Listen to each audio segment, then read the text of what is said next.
অকল ডাইনী হত্যা আৰু অন্ধবিশ্বাস নহয় আমাৰ আজি প্ৰগ্ৰামটো বিশেষকৈ গোটেই আমাৰ ডিষ্ট্ৰিক্ট জিলাখনতে ওদালগুৰি বা যিকোনো বিভিন্ন আমাৰ অসমত যি জিলা আছে সেইখনত আমাৰ চলি আছে উইচ হাণ্টিঙৰ ওপৰত আৰু হিউমেন ট্ৰেফিকিঙৰ ওপৰত মানে মানুহৰ বৰাৰ ওপৰত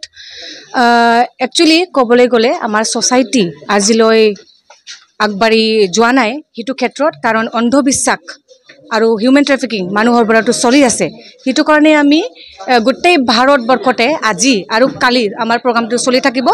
আৰু আমি ৰিকুৱেষ্ট কৰিছোঁ যিমান যে অন্ধবিশ্বাস মানুহবোৰে কৰি থাকে সেইটো গোটেই ক্লিয়াৰ কৰিব লাগে আৰু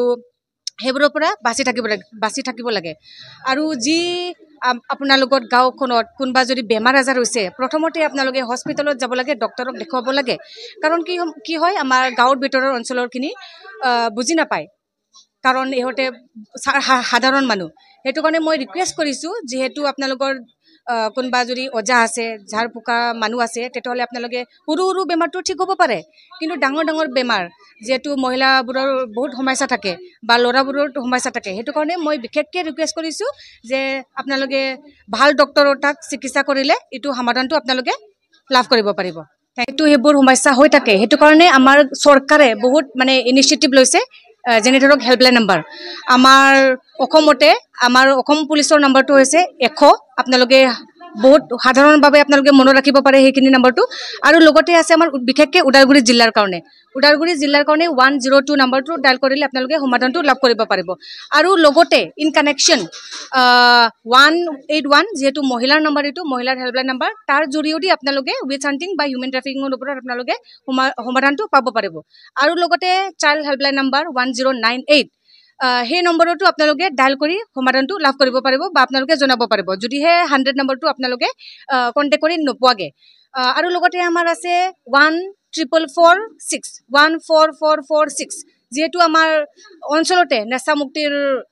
এই ড্ৰাগছ এডিক্ট বা তেনেকুৱা নিচা বস্তু লোৱাটো বহুত বাঢ়ি গৈছে সেইটো ওপৰতো আমাৰ চৰকাৰে ইনিচিয়েটিভ লৈছে আপোনালোকে 14446 ডায়াল কৰি আপোনালোকে সমাধানটো পাব পাৰিব থেংক ইউ মাজবাট ICDS প্ৰজেক্টৰ CDPO আমাৰ ইয়াত সাধাৰণতে ঘটি থকা যিবিলাক এই অঞ্চলত যিবিলাক ঘটনা ঘটি আছে তাত বেছিকৈ দেখা পোৱা ঘটনাটো হ'ল মানৱৰ পৰা আৰু ডাইনী হত্যা এই কুসংস্কাৰ দুটা আমাৰ বৰ্তমানেও সমাজত বহুতভাৱে বেলেগকৈ অপকাৰ কৰি আছে সেইকাৰণে আমি এই বিষয়টো সম্পূৰ্ণৰূপে নিৰাময় কৰাৰ কাৰণে এটা ইনিচিয়েটিভ ল'ম বুলি ভাবি আছোঁ আৰু তাৰে পদক্ষেপ হিচাপে আমি আজি মাজবাট ICDS প্ৰজেক্টত ইয়াৰ ওপৰত এখন আমি সজাগতা সভা আহ্বান কৰিছিলোঁ আৰু তাত বিভিন্নজন ব্যক্তিক ৰিচোৰ্চ পাৰ্চন হিচাপে আমি ইয়াত নিমন্ত্ৰণ কৰিছোঁ তেখেতসকল আহিছে ভালকৈ এই বিষয়ে আমাৰ যিবিলাক মানুহ ইয়াত গোট খাইছে সেইবিলাকক ভালকৈ বুজাই দিছে ডাইনী হত্যা কি মানৱৰ পৰা কি ইয়াৰ পৰা আমাৰ কি উপকাৰ হয় বা এইবিলাক হ'লে আমি সাধাৰণতে ক'ত যাব লাগে কি কৰিব লাগে এই ক্ষেত্ৰত মই আমাৰ মাজবাট OC ছাৰক ধন্যবাদ দিব লাগিব তেখেতৰ বহুমূলীয়া সময়খিনি মাজৰ পৰা আমাক ইয়াত যথেষ্ট সময় দিলে আৰু তেখেতেও কিছুমান কথা এই সম্পৰ্কে ক'লে যাৰ কাৰণে আমি তেওঁৰ ওচৰত চিৰকৃতজ্ঞ হৈ থাকিম আৰু ভৱিষ্যতে আমি এই মাজবাটত যিমান এই ধৰণৰ মানৱ সৰবৰাহ বা ডাইনী হত্যাৰ যি কুসংস্কাৰ চলি আছে তাক বন্ধ কৰাৰ কাৰণে চেষ্টা কৰি যাম